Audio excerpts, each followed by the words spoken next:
Devocional, o teu combustível diário para a tua vida espiritual.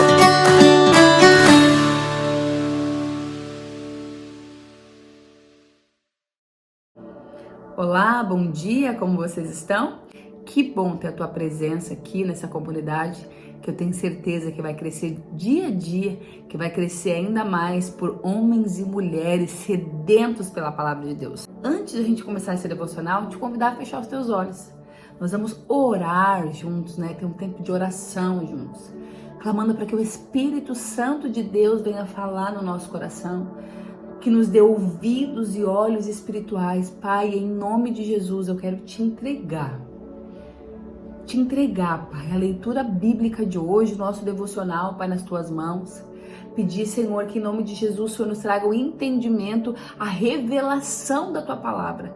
Aquilo que o Senhor tem para nós, Pai, em nome de Jesus, que nós possamos sair daqui hoje cheios de Ti, Pai, com entendimento novo, Pai, em nome de Jesus, com direção para nossa vida, Pai, fortalecidos na nossa fé, Pai, e aprendendo um pouco mais da Tua palavra, em nome de Jesus.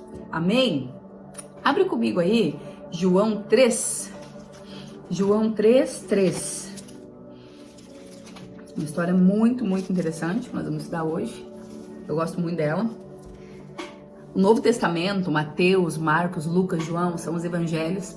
É nesses evangelhos que nós conhecemos a trajetória de Jesus aqui na Terra.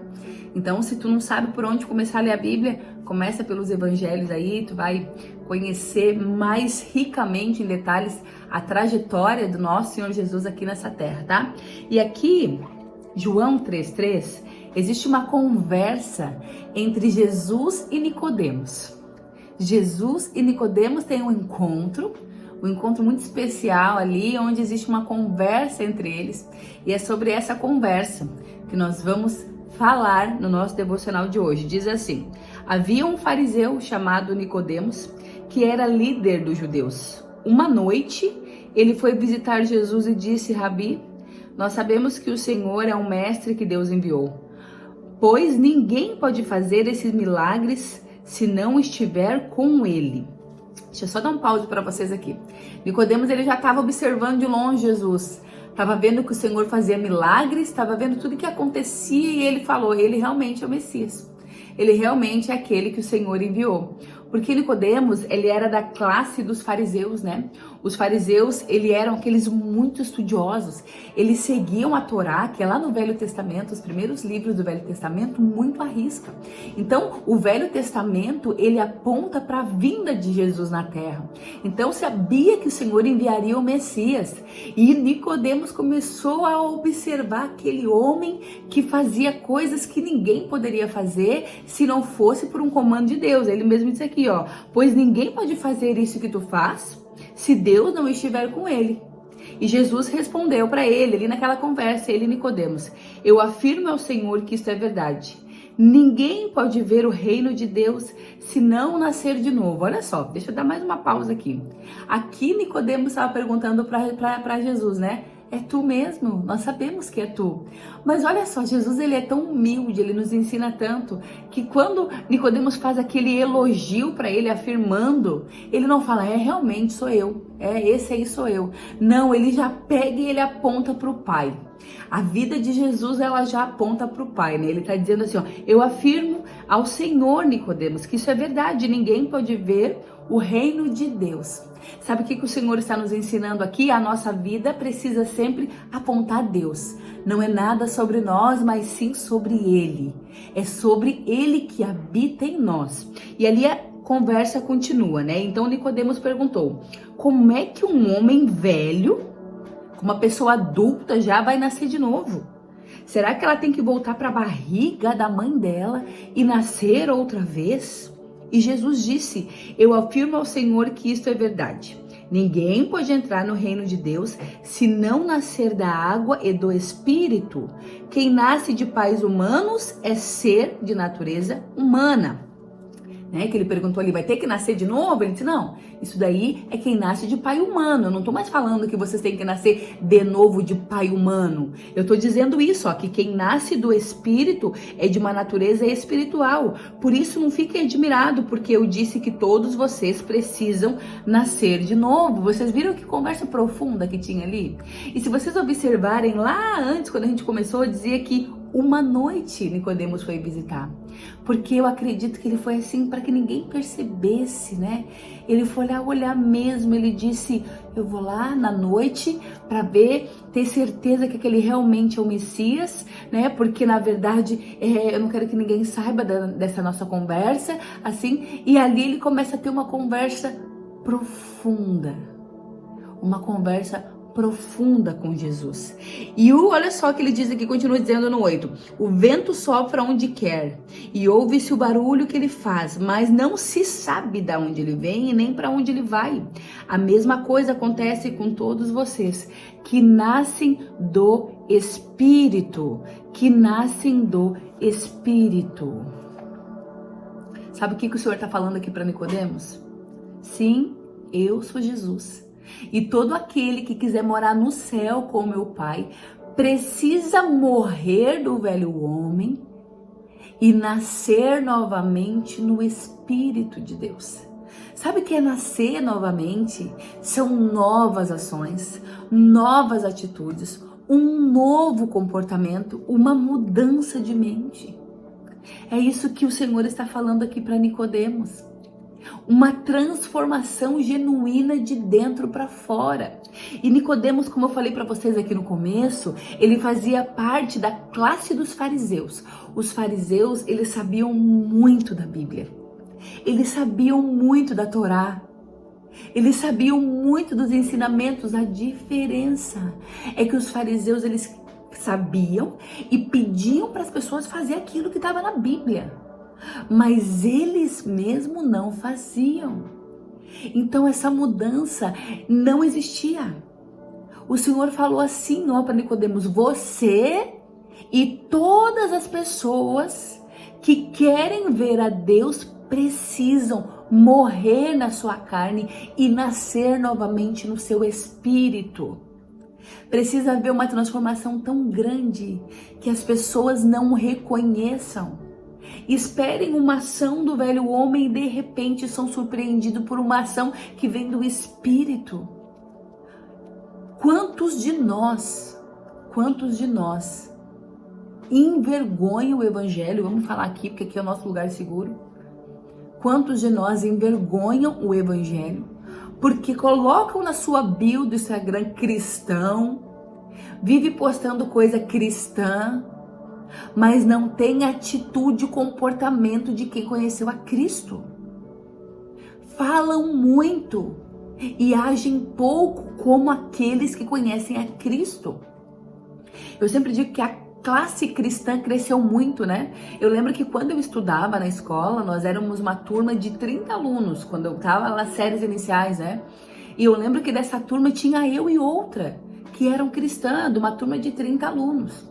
Hoje, quando eu pergunto pro meu filho, que tem 9 anos, ele fala, mãe, mas da minha sala é cristã. Sim, tu pode me dizer que bom, né, Bruna? Glória a Deus, porque o evangelho cresceu. Mas, infelizmente, na vida de muitas pessoas, ser cristão é como era para Nicodemos.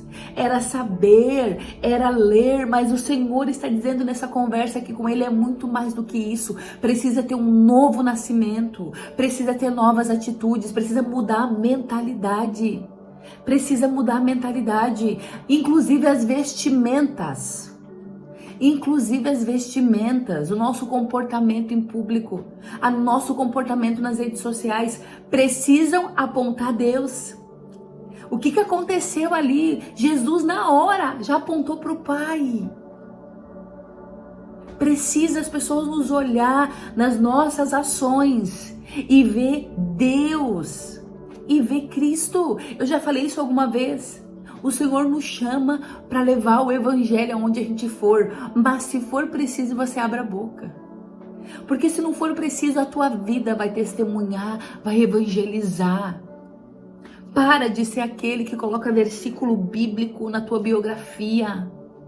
E depois no outros stories é foto praticamente nua ou nua. É indireta Instagram. São mensagens com duplo significado. Mensagens com malícia. Não confunda a cabeça das pessoas. Tudo em ti tem que apontar a Cristo. Entende isso? E olha só o que diz lá no versículo 17. Eu quero que vocês pulem comigo pro versículo 17, que diz assim, ó: pois Deus mandou o Filho Jesus para salvar o mundo e não para condenar. Jesus veio como um espelho para nós nas suas ações. E o próprio Jesus veio para salvar e para não para condenar.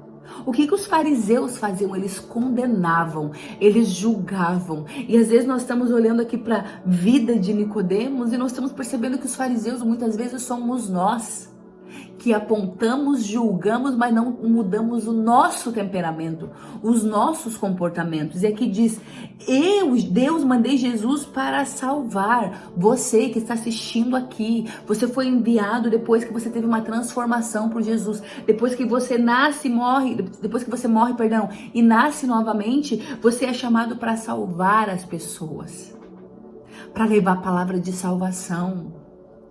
Paramos de ser pedra de tropeço na vida das pessoas. Elas estão tentando enxergar em nós muitas vezes uma Bíblia que elas não leem. Mas que tipo de Bíblia elas têm lido? Retorcida? Uma Bíblia retorcida? Salvar e não condenar. Sabe por quê? Porque nós mesmos já nos condenamos sozinhos. As escolhas erradas, as práticas erradas, as práticas pecaminosas que nos levam à condenação. Aqui diz que o Senhor veio para salvar, então, o Senhor está me condenando. Não, querido, nós mesmos vamos para a condenação sozinho. Olha só, quero ler com vocês para a gente ir para o final do nosso devocional. Versículo 17, 18 e 19. Pois Deus mandou o seu Filho para salvar o mundo e não para condená-lo. Aquele que crê no Filho, aquele que crê em Jesus, não é julgado, mas quem não crê já está julgado, porque não crê no Filho como o único Deus. E assim que o julgamento é feito. Deus mandou a luz no mundo, Deus mandou Jesus no mundo, Deus mandou o seu Filho. A Bíblia diz que eu sou o caminho, a verdade e a vida. Não existe outro caminho para o Pai a não ser a Deus. Então ele diz que Deus mandou a luz no mundo, mas as pessoas preferiram a escuridão porque fazem o que é mal. Pois todos que fazem o que é mal odeiam a luz, e quem é a luz é Jesus. Então todo aquele que faz o que é mal odeia a luz.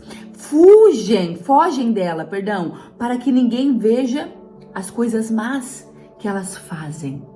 Fogem da luz, ficam na escuridão, se escondem debaixo da escuridão. Olha só o que termina aqui dizendo no 21. Mas os que vivem de acordo com a verdade procuram essa luz, vão atrás dessa luz. Não ficam se escondendo. Ela fala: a luz é Jesus, eu preciso desse Jesus na minha vida. Eu não quero mais viver para condenação. Eu quero ser salvo por Jesus, a fim de que possa ser visto claramente que as suas ações são feitas de acordo com a vontade de Deus. Que as suas ações, aquilo que a gente faz, quando nasce de novo no Espírito, todas as nossas ações, elas são de acordo com a vontade de Deus.